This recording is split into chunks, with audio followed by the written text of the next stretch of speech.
Hola a todos, muy buenos días, bienvenidos una semana más, como es tradicional, a este vídeo con las 4 claves de la semana.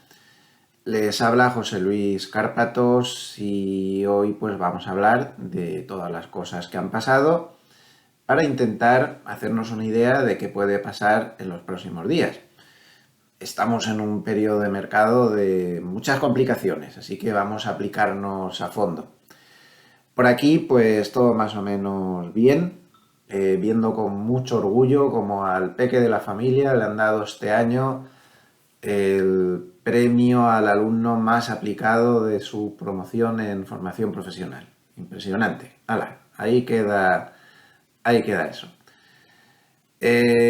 Y viendo pues series esta semana, he visto muchas series. Esta semana me he visto de tirón todos los capítulos que había de una nueva, muy buena, es Spy Master, se llama, Espía Master.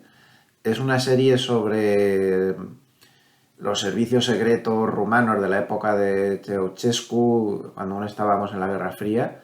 Pero está muy bien hecha, ¿eh? Ya saben que no soy yo muy amigo de las series europeas porque suelen ser muy flojitas, pero esta está muy bien hecha. Está muy bien desarrollada la trama. Me ha quedado un último capítulo en HBO y creo que lo pondrán pronto, la recomiendo. Está súper bien. Y luego, pues he empezado también a ver, ya la tengo bastante avanzada, la segunda temporada de la española Rapa, que no está mal. Paisajes preciosos, madre mía, qué bonito. Ferrol y Galicia en general, precioso. Pero bueno, la trama un poquillo, pero no está mal, está entretenida y está bien. Los actores son buenos y está bastante bien. Podría ser mejor, pero está bien, sí que la recomiendo también. Y alguna otra cosa más. Hay una película también. Pero una película vieja que encontré por HBO, Prometheus, para quien no la haya visto, de ciencia ficción, pasable. Vamos a dejarlo ahí, pasable, no está mal. Con algunas teorías sobre el origen de la humanidad bastante curiosos. Bueno, pues eso. Y nada, pues siguiendo con mi plan de vida, intentando delegar todo lo que puedo y pensando en mis primeras vacaciones en 1000 años. No, es que no me acuerdo la última vez que me tomé vacaciones, que sin exagerar, yo creo que no me tomo vacaciones desde hace 10 años, es una barbaridad o más, o puede que más. Ya están ahí, me quedan 2 semanitas y por fin me tomaré vacaciones. No mucho, solo 10 días, pero van a ser en serio. Eh, Algún vídeo haré, pero desde el punto de vacaciones y a lo mejor no de mercados. Ya veremos de qué. Pero no mucho más. Ahí me las voy a tomar en serio. Que ya me tocaba. Ya tenía yo ganas. Y también pues a ver si puedo descansar un poquito. Lo de desconectar, ¿no? Porque ya saben mi creencia, yo creo que es mejor estar conectado. Siempre le pierdo el pulso al mercado muy fácil, pero bueno, hay que estar ahí. Un poquito de propaganda antes de empezar. Tenemos hasta el día 19 en Intefi Escuela de Negocios descuento del 30% de matrícula por pronto pago en el Máster Executive de este año. Es la novena edición ya, como pasan los años. Y este año pues estará, como el año pasado, certificado por la Universidad Pontificia de Salamanca. Como todos los años pues se ha ido mejorando, añadiendo cosas nuevas. Este año se ha añadido cosas de criptodivisas y demás, que era un tema que no se tocaba hasta ahora. Y bueno, pues en el máster se intenta tocar absolutamente todo. Corto plazo, medio plazo, largo plazo, macroeconomía, microeconomía, análisis, eh, se toca muy profundamente, pues por ejemplo, price action, un método en el que yo creo mucho, se toca a fondo también pues todo el tema de opciones. Ya saben que estoy muy convencido de que esa es una de las mejores maneras de ser consistente en el mercado, vía opciones, se toca muy a fondo.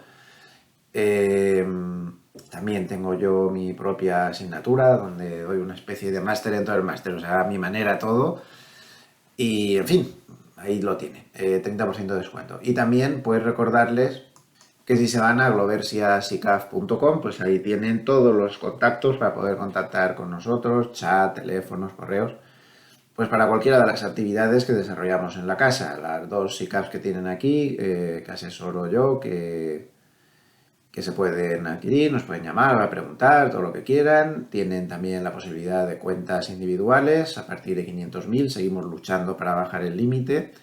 Y también nos interesa mucho tema de negocios inmobiliarios, tanto posibles cosas para invertir como posibles cosas para buscar inversores. Nosotros nos tomamos muy en serio el tema inmobiliario, entramos en los negocios inmobiliarios, lo cual da mucha seguridad de que somos nosotros los primeros que entramos y no con poco dinero, y buscamos rentabilidades importantes, 2 dígitos mínimo, es nuestra forma de movernos, que a verlas, haylas, como las amigas, hay que buscarlas. Bueno, pues ahí estamos para cualquier cosa que nos quieran contactar. Nos vamos al mercado, que hay mucho que hablar esta semana, una barbaridad. Y vamos a empezar por lo mismo que empezamos la semana pasada. Dijimos, vamos a dejarnos de tonterías, el mercado no vale la macro para guiarse. En este momento no, en otros momentos sí, pero en este momento no vale. No se puede operar en función de la macro. Si operas en función de la macro, te dan por todos los lados. Y muchos grandes bancos de inversión en Estados Unidos, en este momento, van con el paso cambiado, pues porque están haciendo el análisis por la macro y por la macro te sale bajista, pero si te empiezas a fijar también, que es lo que hay que fijarse ahora, en el análisis técnico y en cuantitativo, fontanería de mercado y demás, pues no te da bajista desde hace mucho y ahí pues están todos con el paso cambiado y con nuevos inventos para justificar una posición bajista que ahora mismo por otros parámetros no procede. Entonces, la semana pasada dijimos, aquí el único aspecto macro que de verdad importa es la liquidez que hay. Si hay liquidez se sube, si hay liquidez se baja. ¿Se acuerdan de eso, no? Que estuvimos un buen rato ya de buenas a primeras. ¿Qué ha pasado esta semana con la liquidez? Claro, si es lo más importante, ¿para qué vamos a perder el tiempo? Si recuerdan, les puse este gráfico donde se veía la dependencia absoluta del SP500 de los sucesivos bandazos de la liquidez medidos por las reservas que tienen los bancos en la Fed. Bueno, pues la liquidez está a la baja. Alarma. A ver, alarma. Ojo, atención. No es un movimiento aún claro. Puede ser un piquito. A veces hace piquitos y luego vuelve a subir y no pasa nada, ¿no? Lo que estamos buscando es movimientos de esta guisa que nos pueden liquidar, ¿no? O sobre todo de esto. Nos pueden liquidar literalmente o este tipo de cosas. De momento, solo esto. Hay una divergencia ahí. Pequeña, pero una divergencia ahí con la liquidez, habrá que seguir observando. Mi opinión respecto a esta caída de la liquidez, bueno, se ha hablado mucho que en el mercado de repos inversos se ha visto un drenaje de liquidez bastante importante, podemos estar hablando de 170.000 millones casi, porque había que pagar impuesto de sociedades en Estados Unidos. Luego, no estoy yo muy seguro que esta bajada de liquidez aún sea muy fiable. Posible que tenga algo que ver con eso, con temas de impuestos y demás. Se ha dispuesto mucho dinero por ahí en el sistema. Bueno, vamos a dejarlo ahí. De momento, esto lo iremos siguiendo. Caso de que viéramos pues, grandes caídas en la liquidez, pues, lo tendríamos muy claro que el mercado o va a bajar o se va a parar. Porque esto funciona así. Pero podríamos estar en un piquito como este, donde al final pues, no tuvo ahí una cierta corrección. Pero el SP500 es extremadamente sensible, como ven. Puede dar movimientos pequeños, también dan pequeños movimientos correctivos, algo que por otro lado tampoco sería nada raro en el corto plazo, pues porque se ha subido mucho y muy en vertical. Principio, esto. Vamos a ir siguiendo el tema cada semana a medida de lo que podamos. El único sitio donde se puede ver, me lo ha preguntado mucha gente esta semana, ¿dónde puedo ver? Pues en las páginas web de la Reserva Federal. Este tipo de cálculos no son fiables en otros sitios y aparte son muy difíciles de encontrar y están moviéndose pues por aquí. Así que, sobre todo por las páginas web de la Reserva Federal, que es quien lo publica. Esto es un gráfico de la Reserva Federal. Iremos vigilando. Entonces, no bueno, pero podría ser por estos factores puntuales de impuestos o por alguna cosa de estas. Pero esto podría, si esto avanzara la semana que viene, podría provocar una corrección. No hay que confundir una corrección con el apocalipsis. Cuidado, que está muy de moda esto otra vez. Mucha gente está llamando al apocalipsis. No sé si vendrá el apocalipsis, no tengo ni idea. Pero así de momento y a corto plazo, pues no se ven esas señales, ¿no? No hay que exagerar y ahora lo vamos a demostrar. Entonces, en principio, atención, esto podría llevar a un pequeño frenazo. Esto coincide además con que hemos tenido cuádruple hora bruja en el día de ayer y ya saben lo que pasa, el mercado de derivados es importantísimo, a veces es más importante que el subyacente y bueno, pues cada vez que pasa el vencimiento, digamos que las posiciones se quedan descolocadas y ahí se abre una ventana a la volatilidad en cualquier dirección, ya sea al alza o a la baja, pues que puede durar 48 horas, lunes, martes o una cosa así, hasta que este tema se cuadre, empiecen a cuadrar todas las posiciones y vuelvan a estar un poco como estaban antes. Entonces, bueno, pues no se puede descartar que tengamos algún tipo de corrección. Desde un punto de vista técnico, pues la velocidad de subida es tremenda. Tampoco va a pasar nada porque tenga alguna corrección. Vamos a hacer un poco de análisis técnico a continuación. Se está hablando mucho de que el mercado está sobrecompradísimo y que va a caerse y que se va a desplomar brutalmente por la alta sobrecompra que tiene. Eso técnicamente hablando no tiene sentido. Pues sí, está sobrecomprado, pero eso es así. Este es el gráfico de semanas, este es el gráfico de días. Sí, está sobrecomprado, pero también lo estaba aquí. Y miren lo que pasó. Y también lo estaba aquí y aún se sopló pues un movimiento más. Luego hubo correcciones entre medio que tenían, pues bueno, pues una cierta importancia. Pero si le estamos dando un enfoque más de medio plazo, que es lo que hacemos en este vídeo, pues tampoco es esto.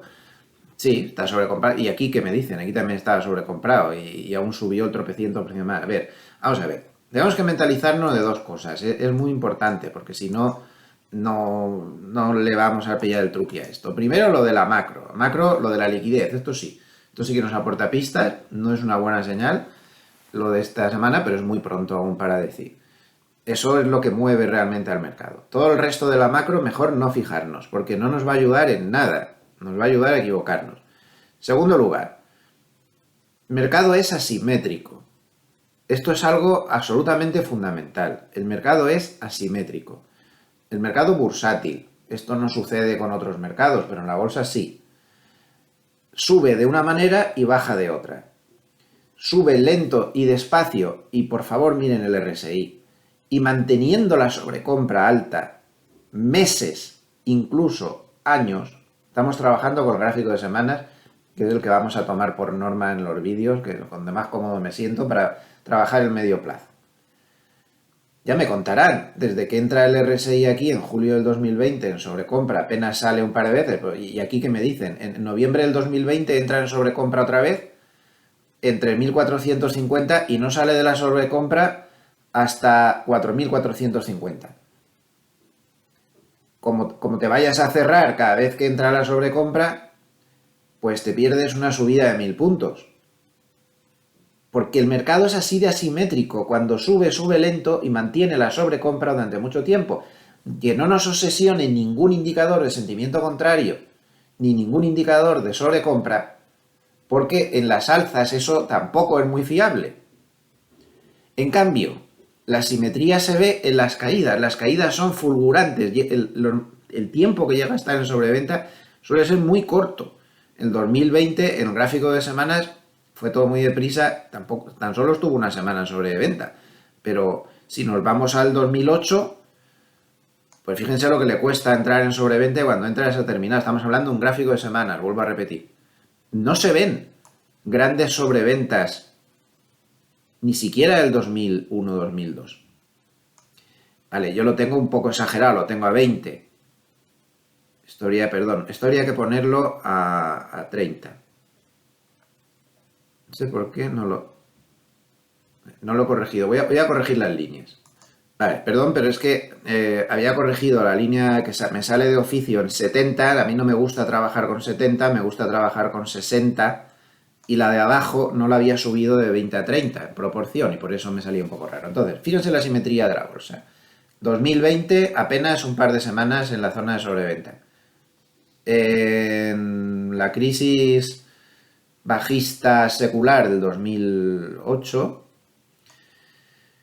pues fíjense, se mete en sobreventa y está muy poco tiempo y sale muy rápido. Es que es así de asimétrico el mercado, baja muy deprisa, sube muy lento. Entonces, los indicadores de sentimiento contrario, cuando están marcándote alzas, son muy buenos, todos muy buenos, y te marcan rebotes muy fuertes como mínimo muy pronto. Miren aquí, o miren aquí, o miren aquí, o miren aquí. Pero esto no funciona al revés. No funciona al revés. Se mete en sobrecompra y se pasa 1000 años en sobrecompra mientras te va machacando, mientras tú repites cada semana que esto se va a desplomar. En tu mente, quiero decir, te lo repites en tu cabeza. No, no puede ser, no puede ser, no puede ser, no puede ser, tienes un año ahí, no puede ser, no puede ser, no puede ser. Entonces, tenemos que partir de esa base de que cada vez que se llega a la sobrecompra no tenemos que estar pensando que viene un desplome gravísimo porque hemos llegado aquí. Aquí también se decía que venía un desplome gravísimo y siguió subiendo y subiendo y subiendo y llegó a una lectura incluso de 82 y de 90 ha llegado a veces. En este gráfico de semana es mucho más de 90, pues no se ve, en gráfico diario sí que se ve, incluso casi llegar a 100. Entonces hay que poner eso en contexto.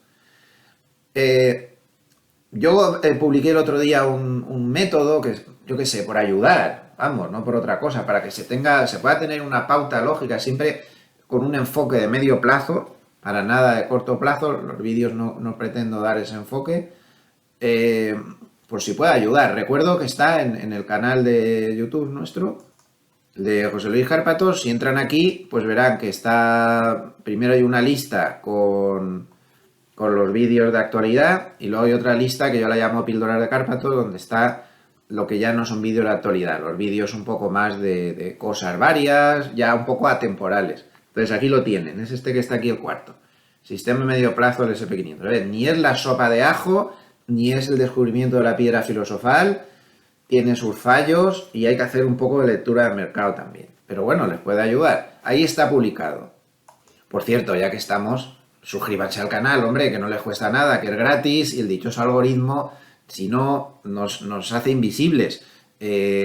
Suscríbanse al canal y activen la campanita para que les lleguen las notificaciones, porque cada vez subo más vídeos, me estoy tomando más en serio el canal y subo más vídeos que puedo subirlos en cualquier momento, cualquier día, domingo, cuando sea, de estos atemporales. Y con la campanita pues le llegará el aviso. Bueno, entonces, siguiendo lo que expliqué en el vídeo. Vale, siguiendo este sistema, que es un sistema lento, de medio plazo, que tiende a ganar mucho cuando acierta y cuando pierde, pues pierde más que una cosa de corto plazo, pero no es una cosa terrible. ¿Qué considero yo con este método? Que es un complemento del SAR, que es el que seguíamos antes, pero un poco más sofisticado, ¿no? Con la ayuda del RSI y las medias de siempre. Y además, con la nube Ichimoku de apoyo un poco de referencia. Bueno, primero, está alcista, está fuera de la nube Ichimoku. Estoy viendo que se está comparando esta situación. El propio Hartnett la ha comparado esta semana con el 2000-2008. Ya saben que desde hace algunas semanas, pues como yo les comenté, yo no pensaba igual que Hartnett, con todo el respeto, aquí cada uno tiene su opinión y todos somos humanos y yo me he equivocado muchísimas más veces que Hartnett. Por cada vez que se equivoca Hartnett, me equivoco yo 10. Pero en esta ocasión yo discrepaba porque él estaba haciendo un análisis por macro, cuando empezó, que el paper de hoy ya lo he visto publicado por 20.000 sitios y se ha tomado por el lado apocalíptico, y no creo que Hartnett esté en ese lado apocalíptico. Creo que está planteando cosas razonables, pero no de esa manera, como se está tomando. Quizá también Hartnett tiene un poco la culpa por ese inglés que usa con esas frases tan cortas que dan pie a muchas interpretaciones. No pasaría nada porque fuera un poquito más profuso, pero yo creo que no se le está interpretando bien del todo. Pero bueno, Hartnett lo que está claro es pues, que se equivoca cuando dice que de 4.200 no pasa. Ya saben que yo les decía que tenía mis dudas porque si se rompía el 50% retroceso de Fibonacci y esto se escapaba de la nube Ichimoku por toda esta zona, pues esto era alcista, se había acabado la tendencia bajista. Era alcista o lateral, pero que ya no era bajista, ¿no? Y ahí pues empecé un poco a discrepar con él. Entonces, pues Hartnett se ha quedado pillado porque él solo está teniendo en cuenta la macro. Simplemente por eso. Es lo mismo que le pasa a JP Morgan, Morgan Stanley, sin ánimo de nada. Insisto, yo me equivoco mucho más que ellos, os faltaba, madre mía, yo no soy nadie. Pero es que se están considerando solo la macro y con solo la macro pues está pasando lo que pasa. Entonces bien, esto está alcista, el soporte lo tenemos clarísimo, media de 100 en 4200 o 4300 es otro soporte importante, pero el verdaderamente importante en el gráfico semanas, que es el que me guía a mí, está aquí. Además ahí coincide el Kijun y esta media es importante. Y la mayoría de las veces que el SP500, después de estar mucho tiempo por debajo de la media de las nubes Ichimoku, se escapa, tiende a tener algún tipo de retroceso. O al Kijun o a la media de 100. Lo hace muy a menudo. Entonces, no se puede descartar que se tenga un retroceso, que llegue aquí y va a seguir siendo igual de no bajista. Aunque llegar aquí, que es lo normal. En 4300 ya digo que tiene otro soporte. Pero el verdaderamente importante está aquí y cae hasta ahí y no pasa nada. No pasa nada. Si resiste en este nivel, lo único que haría sería reforzarle. Y al final, o empieza a romper cosas para que cambiemos de opinión, cosa que haremos en el acto si se empiezan a romper cosas, o esto de objetivo tiene aquí arriba, no sé cuándo. Pero no tiene ninguna resistencia importante. Aquí hay una resistencia cuantitativa, pero la única resistencia ya que tiene importante es aquí. Que es donde está luchando mucho índice europeo, con ese tipo de zonas. Miren el DAX, por ejemplo, otro que tal, totalmente alcista y ahora está luchando contra los máximos anteriores de año 2021, año 2022, que en caso de ruptura, pues también aquí la macro iba mal y también pilló a muchas personas pues que el análisis lo circunscribían solo a la macro, pues les pilló en posición contraria. Pues, hay que entenderlo, esto es así. Entonces, ¿cómo funciona el sistema cuando ya estás dándote largo desde hace tiempo? Te ha confirmado con el RSI por encima de 60, que es lo que indicamos. Bueno, pues es muy fácil. Cuando el RSI tiene un par de semanas por debajo ya de la zona 60, puede estar en peligro el asunto. Pero no para girarse, de girarse nada. Para girarse esto tiene que romper todo lo que tiene que romper, se tiene que ir por debajo de la nube Ichimoku otra vez.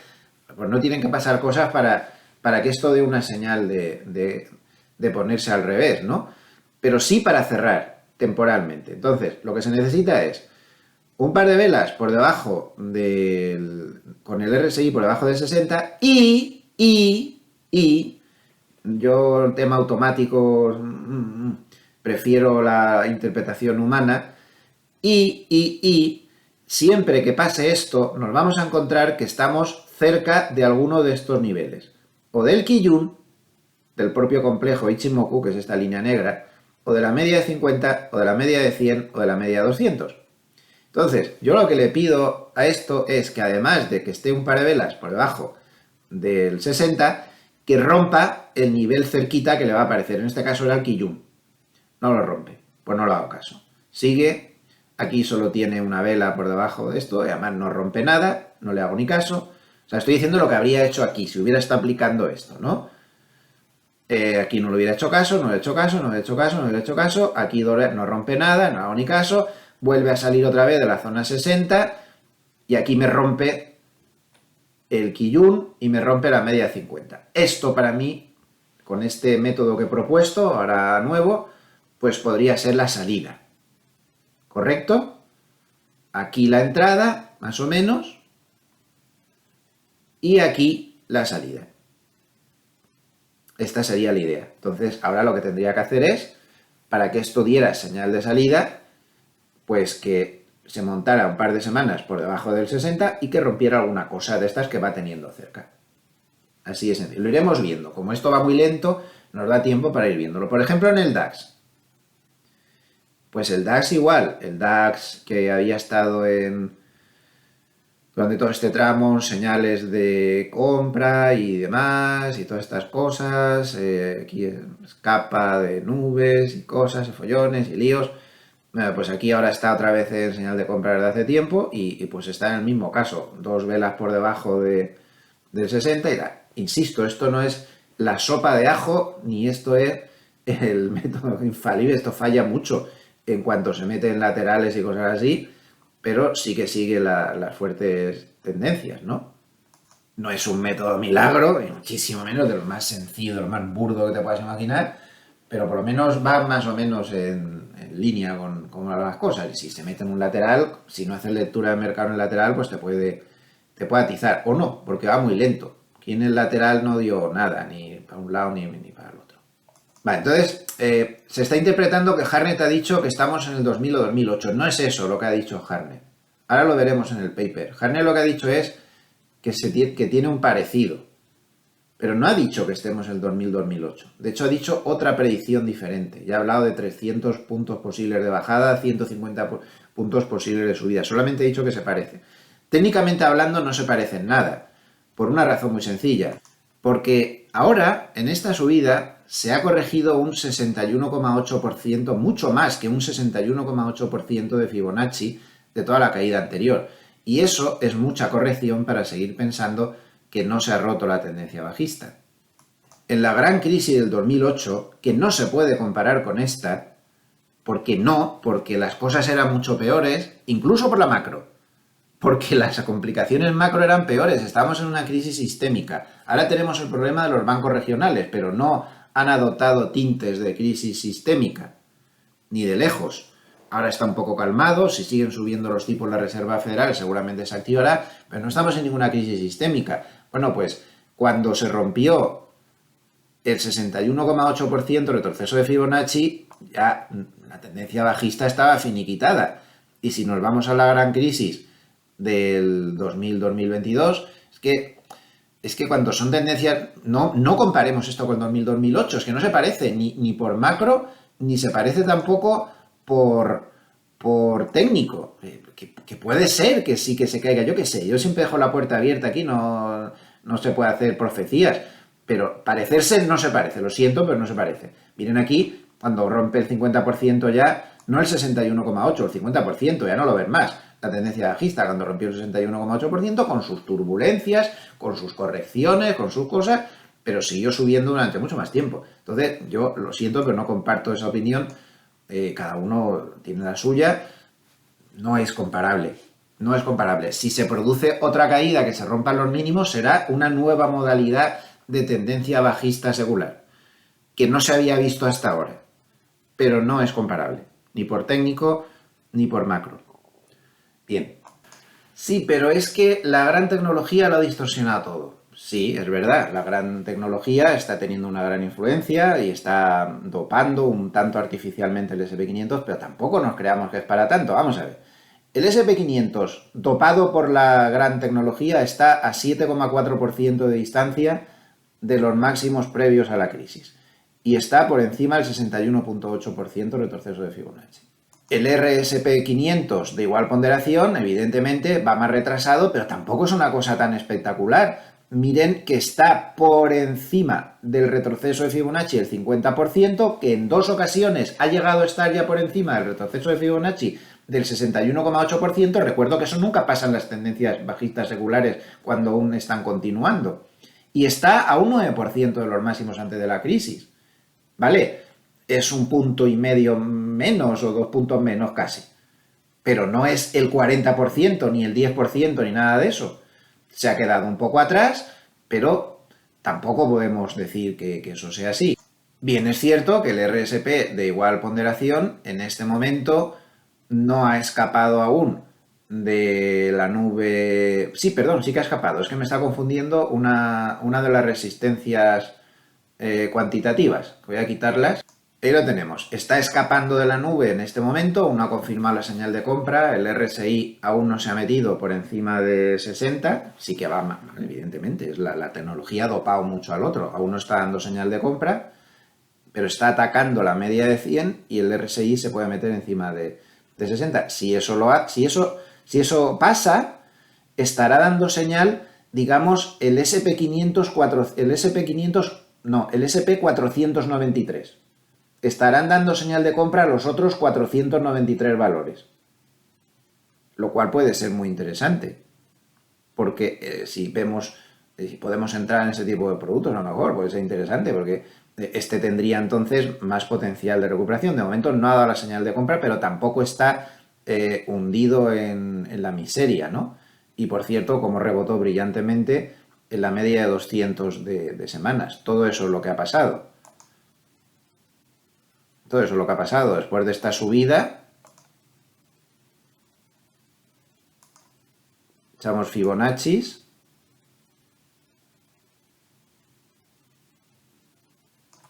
Y llegó a retroceder un 30. Fíjense si ponemos las cosas en contexto. Toda la gran subida desde el COVID, esta gran caída que hemos tenido, solo ha supuesto un 38,2% de caída si contamos desde esa subida al RSP500 de igual ponderación. Que eso no es nada. 38,2% y tocar la media 200. Punto. En el SP500 normal supuso un 50% de retroceso, que es más, pero está dentro de lo asumible, y también no perder la media de 200 semanal. Es lo que hay. Siguiente cuestión a tener en cuenta. Sigue habiendo demasiados cortos en el SP500. Ahora, la propia compañía que publica estos gráficos dice que cree que los hedge funds ahora están acertando porque se ha subido mucho y que ahora va a venir una caída muy fuerte. Pues puede ser, pero a lo mejor se queda solo en 4.300 o en 4.200, donde tiene una gran zona de soportes. El mercado no se mueve en línea recta, pero no sé yo, tanto corto. Esta semana ha habido claramente cierre de cortos, como podemos ver. Desde el pico máximo de cortos se han ido reduciendo, pero los hedge funds siguen esperando que el mercado caiga, lo cual sigue dando posibilidades de más subidas por cierre de cortos. Es que hay muchísimos cortos. Por cierto, que me ha llamado la atención las posiciones que tienen los grandes especuladores en el petróleo. El petróleo normalmente tiene casi siempre un saldo neto largo y de cierta amplitud. Es muy estable además. Pero en esta ocasión, fíjense, los grandes especuladores ya prácticamente no tienen posiciones largas en el futuro del petróleo. Es una situación un poco rara y como el petróleo no funciona tanto como la bolsa, no sé yo muy bien qué repercusiones puede tener respecto a la cotización, pero lo dejo ahí como un hecho curioso y a tener en cuenta. Otro factor muy importante, que lo están comentando todas las crónicas, es el brutal volumen de opciones call que se están negociando en los últimos días en el SP500. Son opciones call, opciones de compra sobre el índice. El volumen es tremendo, es el mayor volumen de la historia. El jueves en concreto se negoció la mayor cantidad de call del SP500 de la historia. Ahí lo tienen. Absolutamente espectacular. ¿Qué posibles nubarrones podríamos tener en el horizonte? Que valorarlo todo, lo bueno, lo malo y lo regular. Los posibles nubarrones podrían venir, primero hay que vigilar esa liquidez, si no ha sido un hecho puntual y sigue bajando, eso va a complicarle la vida al mercado, le forzaría a una corrección, para mí una corrección, no el apocalipsis, que es lo que suele vender más, ¿no? Aquí predicar el apocalipsis, eso vende una barbaridad. Pero no lo creo. Bueno, entonces, primer nubarrón, tema de liquidez. Segundo nubarrón, pues que, como pasa a veces, tras los vencimientos, pudiera haber reconstrucción de posiciones que no fueran favorables. Tercer nubarrón, el susto que dio JP Morgan con, según él, los rebalanceos que vamos a tener de fin de trimestre. Según JP Morgan, estamos hablando de unos rebalanceos de 150.000 millones de dólares de ventas de acciones y de compras de bonos en lo que queda de mes. Yo no sé si estas cifras son correctas o no. He visto a veces a JP Morgan dar estas cifras tan grandes y luego, sin embargo, veía a Goldman que las daba mucho más pequeñas. No sé qué tipo de metodología siguen para hacer estas cosas, entonces no lo sé. JP Morgan dice que sí que van a ser tan grandes porque solo el fondo de Japón, Fondo Soberano de Japón, va a vender 37.000 millones, según ellos, según sus cálculos, 37.000 millones de dólares en acciones y compras de bonos en los pocos días que quedan para finalizar el mes. el Fondo de Noruega también dice que tiene una cantidad enorme, y también el Banco Central Suizo, que como saben es un banco un poco raro en su forma de proceder y en su composición, y entra bastante activamente en el mercado de valores. Entonces, bueno, pues según JP Morgan hay 150.000 millones para vender. Ellos llegaron a decir que esto va a suponer un lastre de entre el -3 y el -5% para el SP500 de aquí a finales de mes. No quiere decir que estén haciendo un pronóstico de que vaya a caer entre el -3 y el -5. Dicen que este factor equivale a un lastre del -3, -5. Si, por ejemplo, esto lastra un -3, pero le entra dinero por otra razón que le compense, pues al final el lastre podría ser solo del -1. No se sabe. O al revés, que además de este lastre, pues empezará a vender por otros motivos, y entonces al final pues, podría ser una caída bastante importante. Estaré atento para intentar confirmar cuando dé Goldman su previsión, porque ya digo que a veces he visto divergencias bastante grandes entre los dos, y normalmente es JP Morgan el que tiende a dar una cifra más amplia. No lo sé. De momento, ese podría ser un nubarrón. También el hecho de que ya estamos en blackout de recompras. Eso también es muy perjudicial para el mercado. A fin de cuentas, las recompras pues son la base fundamental de este mercado de hoy en día, desde hace ya muchos años. Bueno, pues ya estamos otra vez en blackout de recompras. Parece que fue ayer que salíamos, pues ya estamos otra vez dentro, porque en unos días se va a iniciar la campaña de resultados del segundo trimestre. Y aquí vuelve otro error que para mí, modestamente lo digo, los bancos grandes de inversión se vuelven a equivocar. Los bancos de inversión creen que es una fórmula prácticamente matemática, que según cómo van los resultados, la bolsa sube o baja. Creo que ya hemos publicado suficientes estudios en este canal y en Serenity y en todos los sitios en los cuales se demuestra que los resultados empresariales, por mucho que nos cueste creerlo, solo son el 20% de lo que sube o baja un índice a finales de año. Solo es un 20%. En algunos casos, con suerte, en Europa tiene más repercusión, puede ser un 30%, pero el resto, del otro 70 al 80%, se explica por otras razones psicológicas, macroeconómicas, técnicas y de fontanería del mercado. Entonces, yo veo, estamos seguros de que el SP500 se va a quedar entre 1.800, en 5.000 o no sé qué, porque la previsión de resultados que hacemos es no sé qué. Eso para mí es un error de bulto. Eso te explicará el 20 o el 30%, pero el resto no. Tienes que hacer un análisis más complejo. Ese análisis tan simple no te va a valer para hacer previsiones sobre el índice, dentro de que hacer previsiones sobre nada es muy difícil, ¿no? Que siempre hay factores inesperados que entran por en medio. Pero bueno, ahí vamos a entrar con ese tema. La clave macroeconómica más importante de la semana, sin ningún género de dudas, pues ha sido la Reserva Federal, que ha dado un vuelco a la situación y a las perspectivas que había. Y es que en la reunión de esta semana, donde se esperaba una política de mantenimiento de los tipos, como finalmente así ha sucedido, y se esperaba, ya estaba previsto y Timiraos lo había filtrado, que la Reserva Federal iba a ser dura en el comunicado para compensar una cosa con la otra, y que con los diagramas de puntitos de las narices, que es lo que tienen ahí delante pero puesto en números, en lugar de con los puntitos, pues que en estos diagramas de puntitos dichosos íbamos a tener unas previsiones al alza de subida de tipos. Todo eso estaba previsto. Lo que no estaba previsto era que se saltaran o que aumentaran una subida más. Al final, aquí se me sale de marco, esto es el 2023, esto es el 2024, esto es el 2025. Aquí se me ha salido de marco 1, que habla del 6,12, a menos. 2, que hablan del 5,875, y luego lo que ven aquí. 9 en dos subidas. Estos son dos subidas. 4 en una subida, 2 en ninguna subida. Hay 18 en total. Entonces, claro, el grueso está aquí, entre una subida y dos subidas. El mercado esperaba que este 9 estuviera aquí, en una subida, y este 4 estuviera en 0 subidas. Y no ha sido así. Entonces, al estar el grueso de los más 3, que ya les digo que se me ha ido fuera del marco, que aún dicen 3 y 4 subidas. Entonces, claro, hay 9, 10, 11, 12 que opinan que hay 2 subidas o más. Y 6 que hay una o menos. Esto es lo que ha causado pues un poco terremoto. al menos para el 2023. Luego para el 2024, como ven, ya la cosa cambia. Ahí sí que ya la mayoría de los miembros de la Reserva Federal para el 2024 ya esperan reducción de los tipos, claramente, ¿no? Ya nos vamos muy abajo en la escala. Bueno, pues esto fue muy curioso porque, claro, esto lo cambiaba todo bastante, pero el mercado no lo creyó.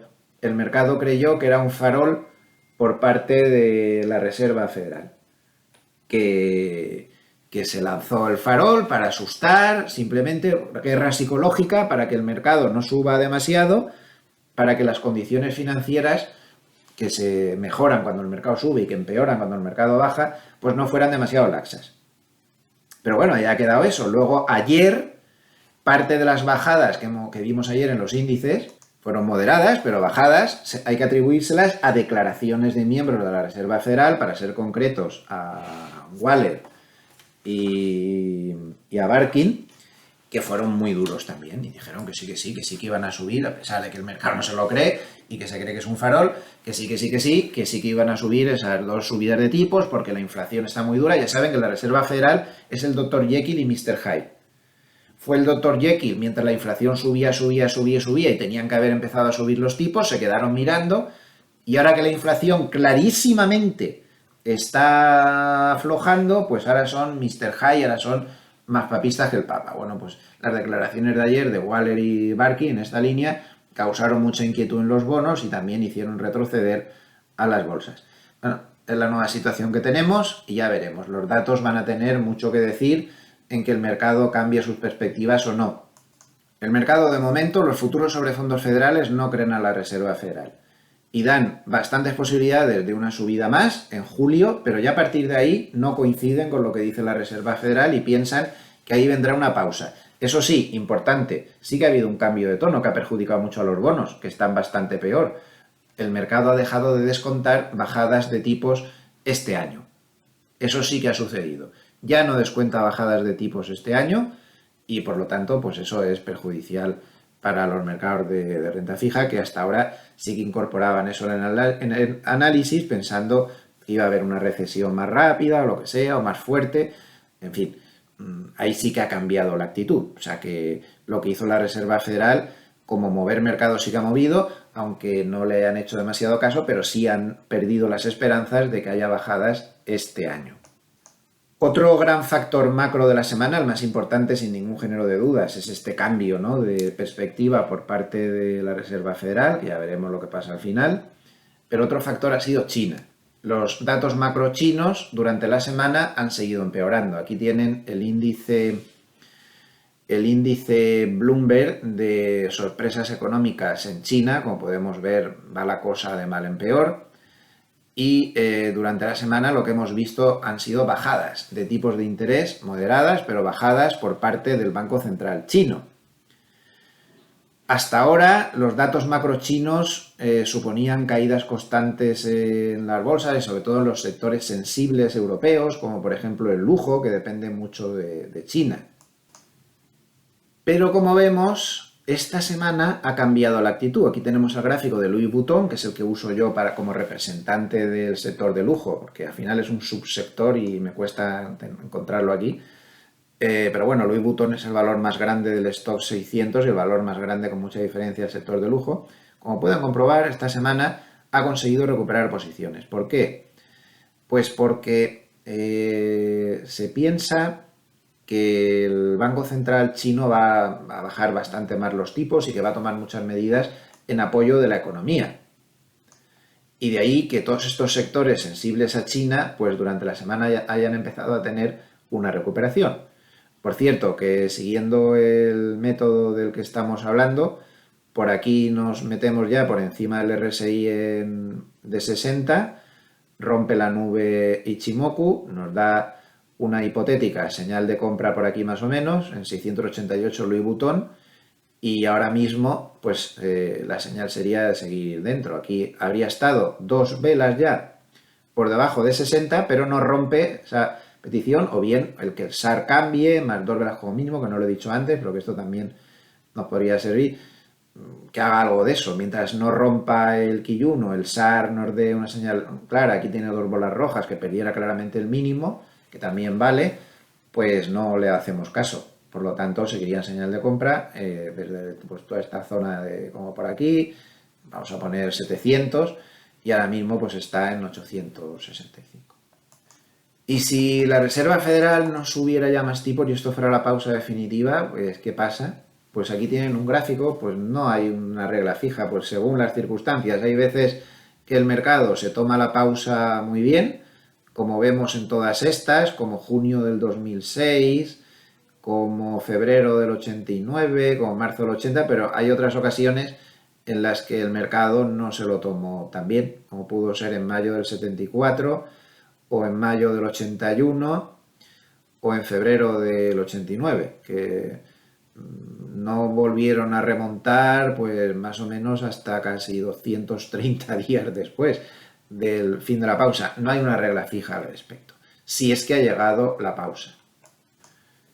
No es difícil entender a la Reserva Federal, el IPC general es fuera de toda duda, está cayendo con toda su alma ya, eso no va a ser un problema y seguramente se va a encontrar con que el IPC de junio general va a estar en el 3 o un 3,2 como mucho, una cosa así. Eso es lo que dice la Reserva Federal de Cleveland en su indicador adelantado, que ya saben que es bastante útil.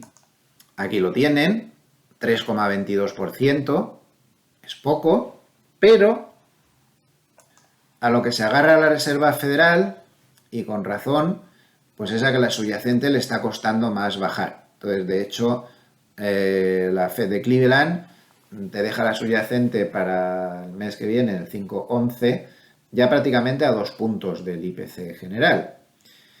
Es cierto, pero tampoco la cosa es para tanto. Ya mostramos en la semana anterior cómo la inflación de servicios está empezando a caer. Lo decía el ISM de servicios, que dio un dato bajísimo, el más bajo en los últimos tiempos.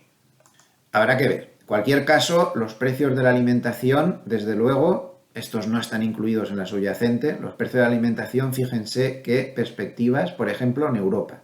Vamos a cambiar de tercio, vamos a hablar de la inflación europea. Miren la caída que está teniendo el precio de los alimentos en Alemania. Es tremendo.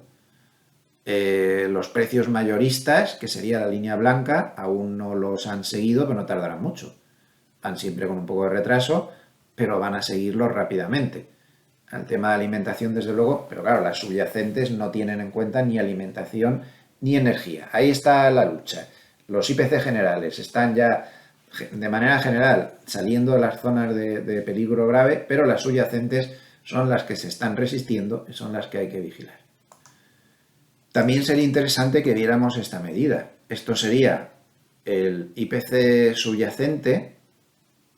Aquí no están los precios de la alimentación y de la energía, pero quitando dos partidas, que son las que nos están distorsionando de verdad la subyacente, al menos en Estados Unidos. Estas dos partidas nos están distorsionando mucho. El famoso shelter, es decir, esa forma de medir los precios de la vivienda extraños que tiene la Reserva Federal, que ya saben que matemáticamente van a bajar y se van a poner al día de los precios reales de vivienda y de alquiler, que están bajando desde hace tiempo, pero este indicador va muy lento y no lo ha reflejado, y vehículos usados. Si quitamos estos dos factores de distorsión, es decir, aquí estaría quitado alimentación, energía, vivienda y vehículos usados. Pues miren cómo estaría esa subyacente. No está precisamente muy terrorífica, ni en media de 3 meses, que sería la línea naranja, ni en línea azul. Lo que está distorsionando a la subyacente de Estados Unidos sobre todo es esta partida. Porque mientras los precios de la vivienda han estado bajando y lo de los alquileres, esto no ha bajado nunca. Y es el 30% del IPC. Y el problema lo seguimos teniendo ahí, que pues el 30% de toda la subida del IPC de este mes estaba en una cosa que realmente no está sucediendo del todo. Así de claro. Ese es el problema de la subyacente. 30% de esa partida es el T. El momento que esa partida empiece a caer, que lo hará próximamente, pues se acabó lo que se daba. Por eso les digo que no creo yo que que haya que tenerle tanto miedo a la inflación, ni al general ni a la subyacente en este momento en Estados Unidos. Europa está un poco peor, eso está claro. Pero en Estados Unidos tampoco veo yo la cosa tan terrible en ese aspecto. Esta semana ha publicado Bank of America, Hartnett firma esto, el martes salió pues la encuesta que hacen todos los meses de cuál es la idea que tienen los grandes gestores de fondos. Los grandes gestores de fondos a gran escala contestaron la encuesta, ¿dónde está? Lo pone por aquí, de 166 grandes gestores de fondos que manejan 347.000 millones de dólares de dinero, o sea que estamos hablando de gente muy potente, ¿no? Bueno, pues destaco algunas cosas importantes, como por ejemplo, cómo siguen, tanto que se está hablando de que hay euforia, de que hay no sé qué, pues no sé yo por dónde está la euforia, porque fíjense el sentimiento que tienen de esta línea azul es el tanto por ciento de gestores que creen que va a crecerse, ¿no? Se tiene en cuenta también la asignación que tienen en bolsa y la que tienen en cash. Y al final, fíjense cómo está el índice de sentimiento. Está por los suelos. Muy para andarse con miedo no está, ¿no? Sí que estaba cuando en el 2021 se subió tanto y a principios del 2022 sí que se había desmadrado esto. Pero ahora está justo en el lado contrario. No termina del sentimiento, no termina de asustarse, perdón, de estar eufórico ni nada de eso. ¿Y qué creen que va a pasar los grandes gestores con la economía? Pues como ven, la opinión mayoritaria es que va a haber un aterrizaje suave. 64% esperan un aterrizaje suave y tan solo un 26% esperan un aterrizaje duro. Y miren qué curioso, esto es la expectativa que tienen sobre que pueda subir la inflación. Tan solo el 2% esperan que la inflación suba. Tan solo el 2%. Es curioso, una lectura más baja desde que se calcula. Importante este gráfico también, cuando esperan que la Reserva Federal empiece a bajar tipos, la mayoría esperan que en el primer trimestre del 2024. Entre el primer trimestre del 2024 y segundo trimestre del 2024, ahí está la inmensa mayoría. También se dice que el nivel de cash muestra que esto es una locura y que estamos en una euforia. No. El nivel de cash es 5,1%, es mucho más bajo del que había cuando tocó la bolsa mínimos, que ahí era muy exagerado, pero como podemos ver, en comparación histórica es un nivel de cash alto. No altísimo, pero sí es un nivel de cash de alto, no es un nivel cash de euforia. El nivel cash de euforia es cuando está por aquí, y bien caro que le costó al mercado la última vez, que el nivel cash estaba en zona de euforia. Entonces, como ven en el análisis, lo que se está viendo una y otra vez es que esto no es lo que se está diciendo, hay una euforia tremenda, esto lo va a pagar el mercado con un desplome, lo puede pagar con una corrección, porque no es una euforia, es algo de sobrecompra que a corto plazo se corrige y ya está, y no pasa nada. Pero no estamos ante un nivel extremo de euforia ni nada de eso, como se dice por ahí en algunos mentideros de Estados Unidos. Esta es la operativa más frecuente, largos de tecnología de alta capitalización 55%, cortos de China 13%. Y por último, ¿dónde ven ellos los posibles riesgos de cola? Es decir, riesgo de desplomes de gravedad. Pues la opinión unánime es que lo más peligroso que podría pasar es que la inflación se mantenga muy alta y que los bancos centrales sean más duros de lo previsto. Totalmente de acuerdo. Miren, si el mercado tiene un peligro, yo lo veo por dos sitios. Uno, que Estados Unidos, la Reserva Federal, se monte la película, igual que se montó la película de que la inflación era transitoria, se monte ahora la película en plena caída de la inflación, de que la inflación va a resucitar, y hagan alguna barbaridad con las subidas de tipos y que se carguen todo.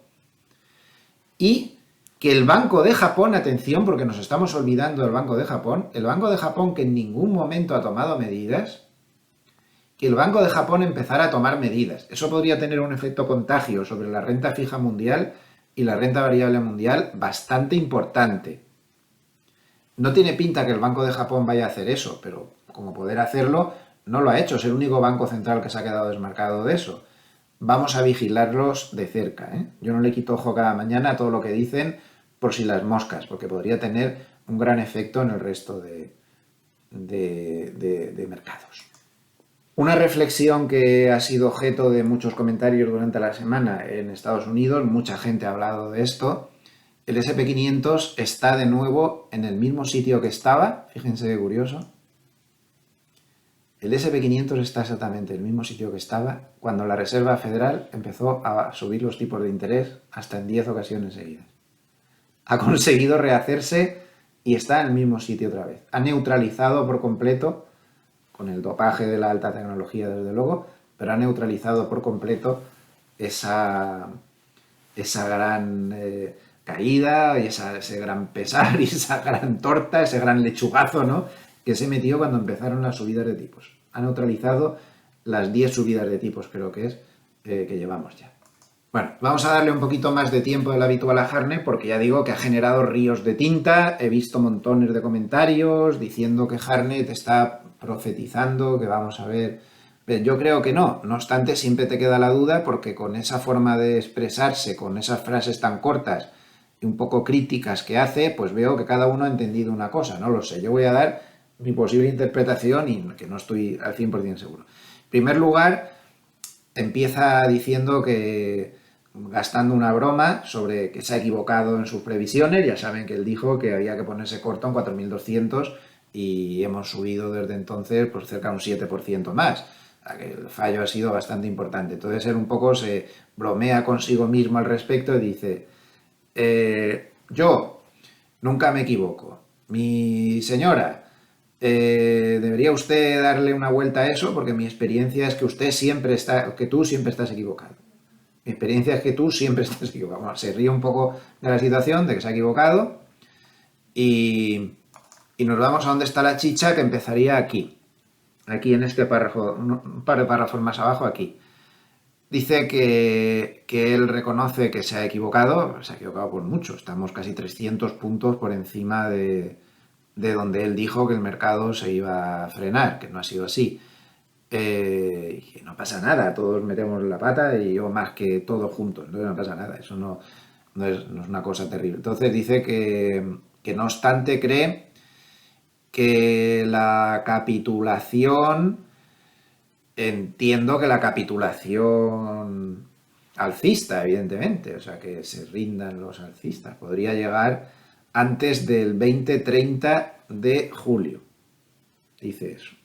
Bueno, pero que hay un riesgo, ojo con esto, que hay un riesgo alcista importante, que sería, tiene toda la razón, que China empezara a estimular la economía con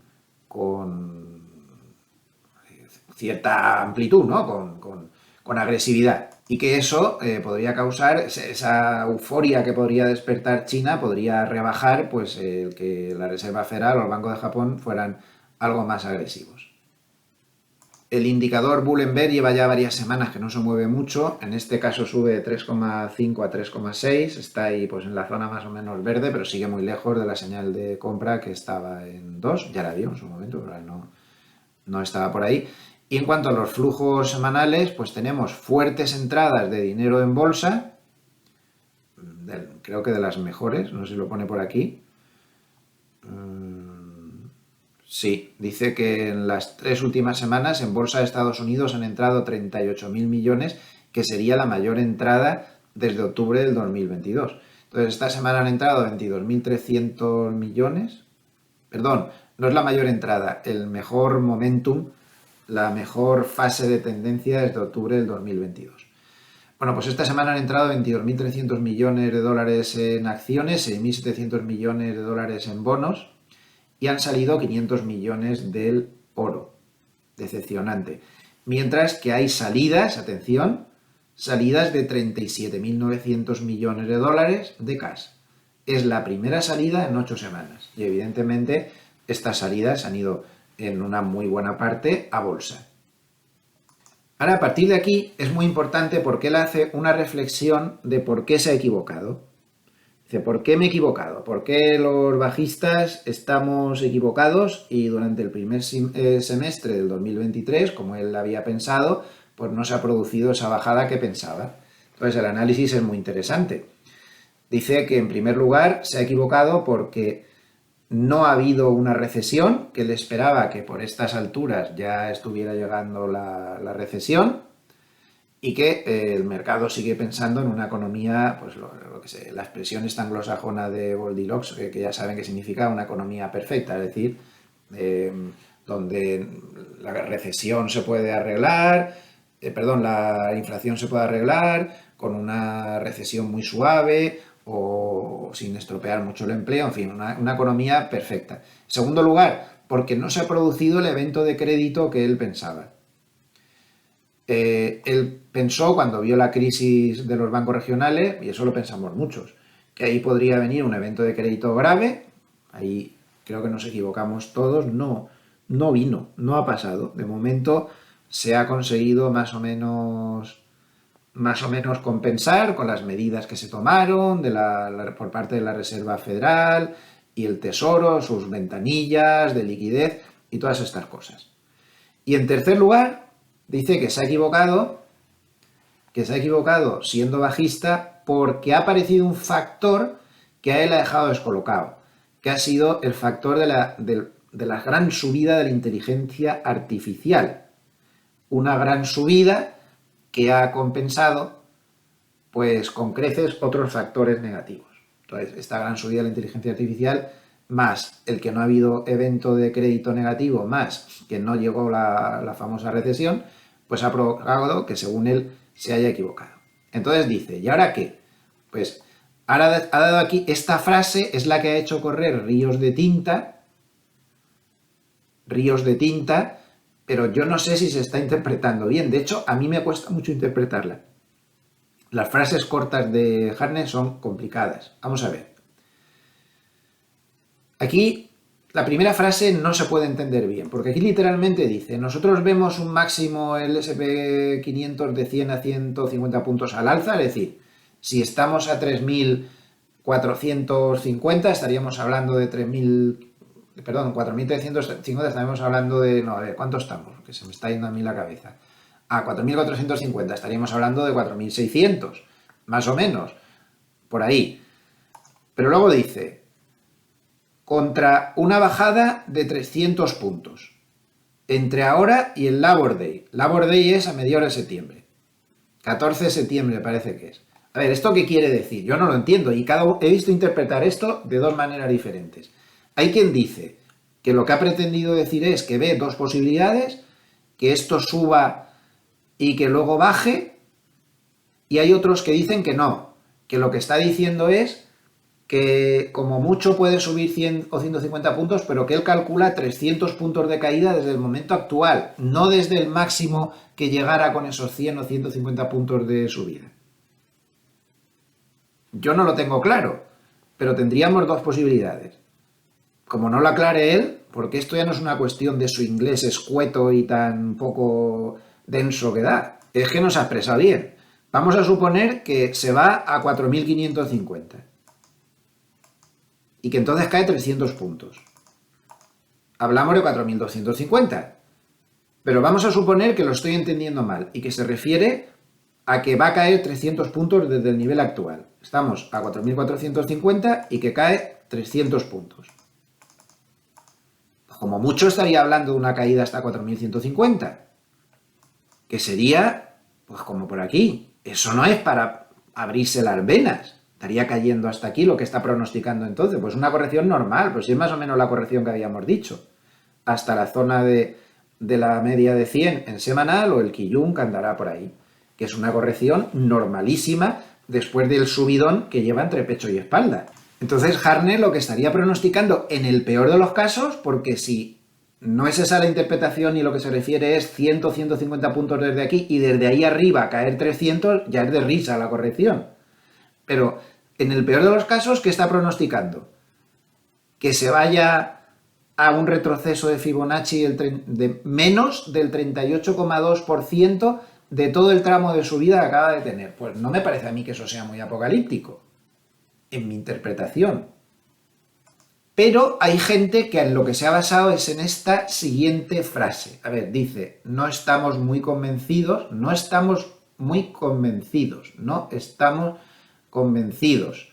de que esto sea el inicio de un mercado alcista brillante. No está convencido. No lo está negando en absoluto. Dice que no está convencido. No puedo sacar más, no podemos darle más vueltas a una simple frase. Y aquí es la que se ha liado, la de el Belén anticipado por Navidad. Por cierto, recuerden que estamos a 3 meses de la Navidad, que es el 1 de octubre. Eso está encima. Eso está encima. Yo ya estoy emocionado. ¿Qué poquito nos queda? Bueno, esta frase. Que esto le parece más, que le recuerda al 2000-2008, que ya hemos visto que no se lo puede recordar porque ya no es igual la situación, ni por macro, ni por técnico, que no quiere decir que no podamos tener caídas importantes, pero no es la misma situación del 2000-2008, por mucho que nos empeñemos. Big Rally, gran rally, antes de gran colapso. Esta frase es la que se ha tomado la tremenda y hay multitud de gente que está diciendo que Hartnett ha hablado de un colapso del mercado. No sé yo si dice eso, no lo sé. Lo que hay es lo que hay, es que no se le puede sacar más, no se lo pongo ni en el traductor porque es que está clarísimo lo que pone aquí. Pues cada uno lo interprete como lo tenga que interpretar. No sé, que no cree que esto sea el inicio de un mercado alcista y que le recuerda más al 2000 o 2008, que fue pues un gran rally después de un gran colapso. Pues a lo mejor sí, que está pronosticado. Dice que le recuerda, no que vaya a pasar eso. En cualquier caso, le demos la interpretación que le queramos dar. Bloomberg, te lo ponía en titulares, ojo, alarma roja, y lo he visto en 40.000 sitios eso ya. No sé, pero en cualquier caso él da 3 cosas que tienen que pasar para que se produzca ese escenario, y tampoco necesito el traductor, que está clarísimo. En primer lugar, que la Reserva Federal empiece a decir que los tipos se van al 6% porque la inflación subyacente no termina de corregir. Primera condición, para que las cosas se pongan feas. Vamos a dejarlo ahí, en para que las cosas se pongan feas. Bueno, pues es cierto, tiene razón. Si la Reserva Federal consigue convencer al mercado de que se va a ir al 6%, mercado muy bien no le va a sentar. 2, que la rentabilidad, aquí no lo pone, pero se supone, se deduce, que la rentabilidad de los bonos americanos a 10 años estén por encima del 4%. Bueno, tampoco es una cosa tan imposible. Si nos vamos aquí a la sección de mercados, en Serenity Mercado en Directo, vamos aquí, lo vemos enseguida por dónde está ahora la rentabilidad. Tenemos que ir a bonos, y aquí tenemos la rentabilidad del bono americano a 10 años. Pues está en el 3,77%, tampoco es algo tan imposible que se pudiera ir al 4%, ¿no? Ya hace tiempo que no anda por la zona, está haciendo propaganda por todos los sitios y no consigo poner el gráfico, pero está en el 3,77%. Y desde luego, pues muy bueno para la bolsa no sería, pero que los bonos vuelven a estar por encima del 4%. Y en tercer lugar, la tercera condición que pone, pues tampoco es tan imposible y tampoco está tan lejos, que la tasa de paro supere el 4%, señalando recesión. Puede ser, parece recordar que estaba en el 3,7, ¿no? Por ahí. Bueno, pues puede ser que se den las 3 condiciones. Ahora bien, ¿esas 3 condiciones son buenas para el mercado? No. ¿Pueden provocar una caída? Sí. ¿Pero pueden provocar un colapso estilo 2000-2008? Francamente, no termino de verlo. Igual estoy metiendo la pata hasta el corvejón. Y cambiaré de opinión cuando vea que las cosas están cambiando. Pues nada, donde dije digo, pero de momento yo creo que esto le puede hacer daño al mercado, pero tampoco causar otro 2000-2008, no lo sé. Vamos a ver, esta es su opinión y estas son las 3 condiciones que pone, muy buenas, desde luego, no son. Si esas 3 cosas suceden, puede haber problemas, pero por ejemplo tengo dudas con esto. Que el mercado considere que un desempleo por encima del 4 es algo negativo, no tengo tan claro eso. Que consideren que eso significa recesión. Puede que entiendan que eso es una tasa de paro aceptable y que en cambio va a condicionar totalmente ya la Reserva Federal para que no toque los tipos. No sé, tengo mis dudas al respecto. Pero bueno, ahí queda eso, queda la opinión de Hartnett, que lleva pues, ahora está en una fase un poco que ha perdido el paso, pero lleva mucho tiempo pues acertando más o menos y bueno, ahí queda su opinión, cada uno que le dé la interpretación que quiera. Tienen todos los datos y me ciño al tiempo de 1 hora 10 minutos que prometí hace tiempo. Si les ha gustado este vídeo, les recuerdo que por favor suscríbanse al canal, que es gratis, denle a la campanita, que nos viene muy bien y a ustedes les llegarán las notificaciones enseguida. Y ni qué decir tiene que si les ha gustado el vídeo, pues un like también siempre viene súper bien. A nivel de vídeos personales, pues ya nos vemos el lunes. No sé si mañana se me ocurre alguna idea o un vídeo. Los domingos últimamente se me ocurren ideas, estoy más tranquilo, como me levanto siempre muy pronto, a las 7:30 de la mañana estoy ya sentado delante del ordenador, se me ocurren ideas, que es la mejor hora para pensar, que hay bastante silencio entre lo que cabe. Bueno, ya veremos, porque yo ahora, pues si no tenía bastante con los vecinos, ahora me han venido los del ático que está arriba del todo. Y ya se oye por ahí algo de ruido, o sea que me temo que está tan bien hecho esto que se oye los del piso de arriba y los de arriba también. En fin, ya veremos. Miedo me da. Recién llegados, fiestecita de no sé qué, ya veremos. Mal asunto. Bueno, pues eso, que como me levanto pronto, pues no se sabe. Puede que mañana se me ocurra algo y si no, pues el lunes nos vemos sobre las 8:30. Recuerden que nada de lo que he dicho pretende ser una recomendación ni de compra, ni de venta, ni de métodos, ni de nada. Eso es completamente ilegal y no se puede hacer. Y también les recuerdo que a mí me tienen que hacer el caso justo, que es muy poco.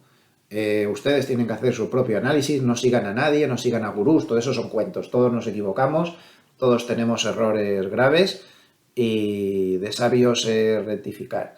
Pero tienen que hacer ustedes su propio análisis, es el único que va a valer y no sean demasiado duros consigo mismos, porque esto es muy difícil. Y lo que hay que intentar es que a ser posible la tasa de aciertos sea un poquito mayor a la tasa de fallos, pero tasa de fallos todos vamos a cometer en nuestros análisis uno tras otro y más en unos mercados como estos que ya no sirven los manuales de antes, que se están moviendo un poco por libre. Lo dicho, muy buen fin de semana a todos los amables escuchantes de tantos países en el mundo que nos siguen, en toda Hispanoamérica. Muchísimas gracias por estar ahí. Saludos a todos. Nos vemos pronto. Que pasen muy buen fin.